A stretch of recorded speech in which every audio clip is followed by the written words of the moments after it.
I'm going to show you my pizza kit that I've got for my kettle. This is an Onlyfire brand rotisserie and pizza ring kit. So it's a multi-purpose kit. You can do rotisserie and pizza kit. And I've got one cook on this already.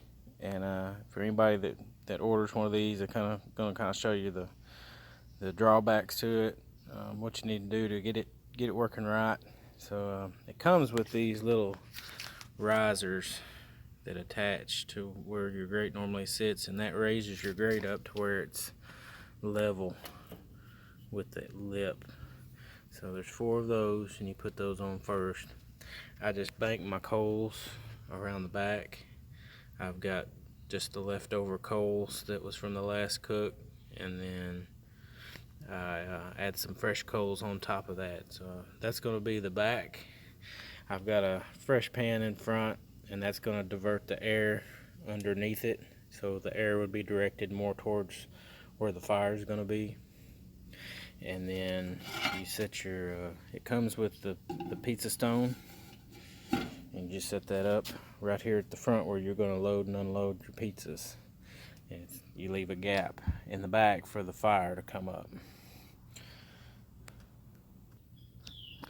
So what I do, instead of using those little tabs, on the inside there's a tab to hold the grate, but it's a real pain to get it wedged in there. You really have to pull and tug and shift, move it around.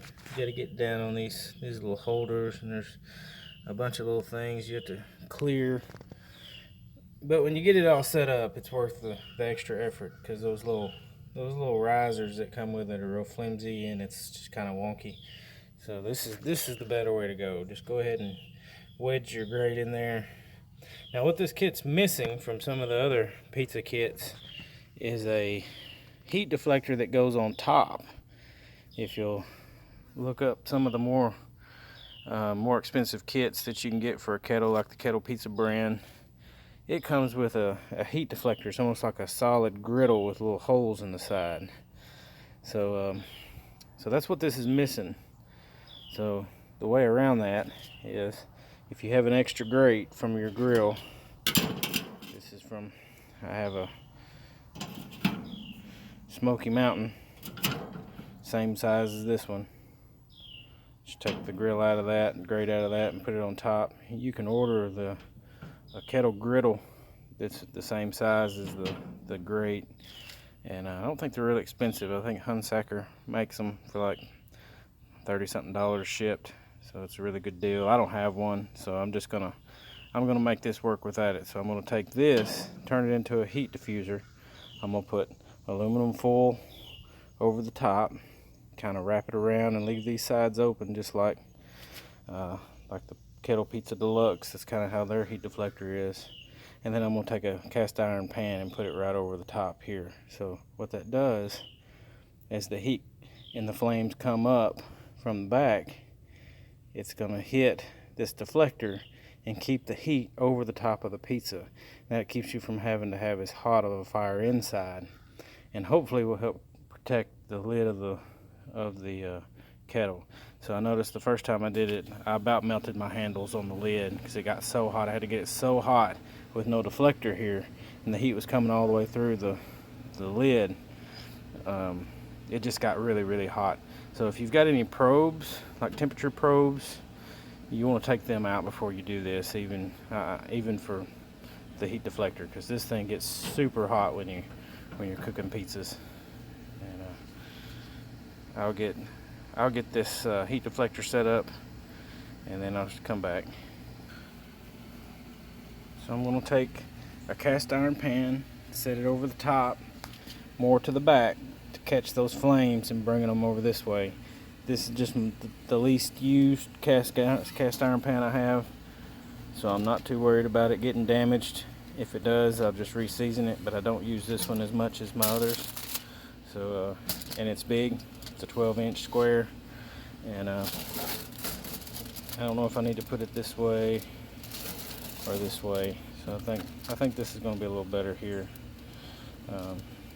And then the lid of the kettle goes on top of that. This has a little door that comes off that you can connect on to cover it when it's in rotisserie mode, and then take it off when it's in the pizza mode. So another thing I've noticed, when you're loading and unloading pizzas in between, this needs dusted off. So I'm going to have to find something to reach in there while it's cooking in between pizzas and clean the meal off of that, because it burns. So I'm gonna have to clean this up before tonight, before we cook on it, and put the lid on. And that's the setup.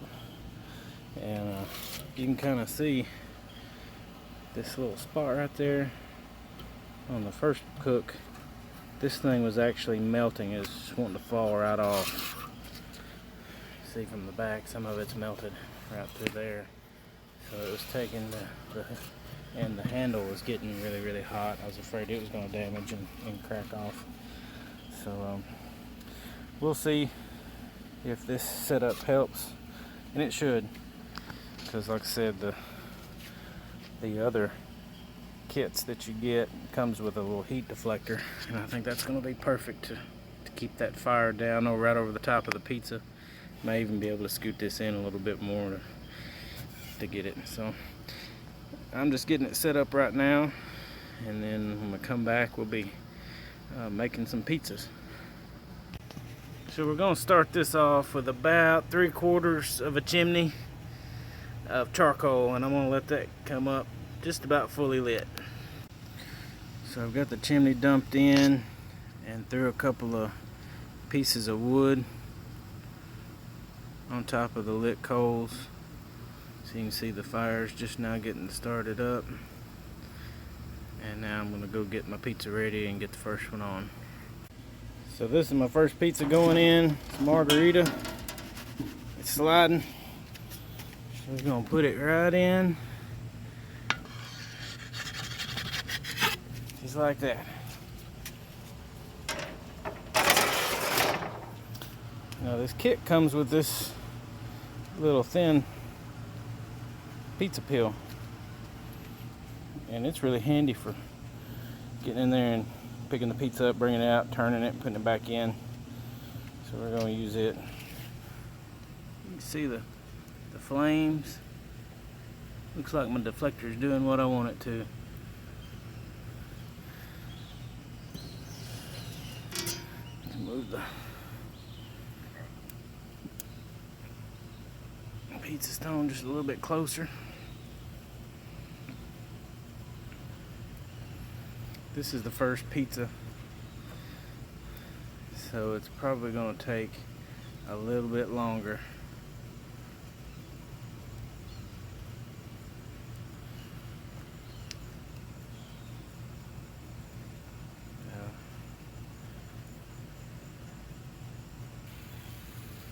So it's been a couple of minutes, probably about 3 or 4 minutes. I've been turning it a little bit, and I think this pizza is just about done. It's getting a nice brown on it. Maybe one more turn, but it's getting close. It's cooking good. The handles are hot, or not getting hot, so this is the way to do it. That's looking good. First pizza down. All right, pizza number 2, another margarita. About to mess up. Gotta break off all that old stuff off of the grate, off the stone.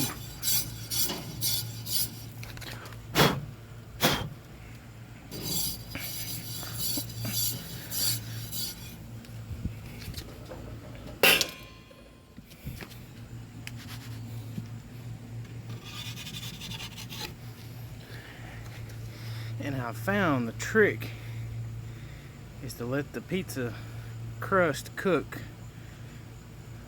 enough before you try to turn it the first time.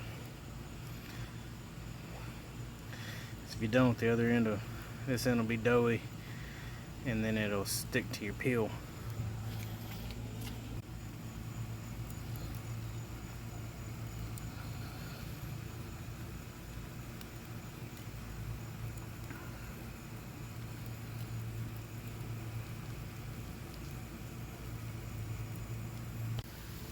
I got that second one a little too close to the fire, so I got a little burnt spot there. So I'm gonna back the pizzas off just a little bit, put that stone over the way of the edge for the next one. But other than that little spot right there, it's looking pretty good.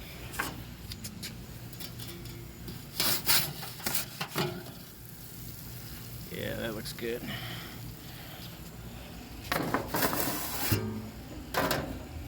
Alright, next up is buffalo chicken pizza. We're doing all white pies tonight.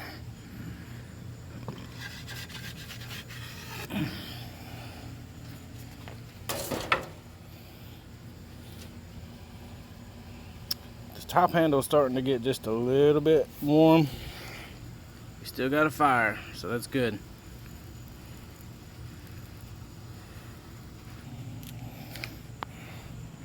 So I found a good thing, just use this to scrape the stone with. You can see my flames are about to die down, so I'm going to throw a couple more chunks of wood in there before my last pizza. We got the last pizza going. I just threw some wood chunks just right on top of the grate back there, and just get the flame going. I'll have to keep this one turned pretty quickly. So this setup worked really well. I've had it closed while we ate dinner, so this is not too hot. Pan doesn't look too bad. May have got stripped a little bit of the seasoning.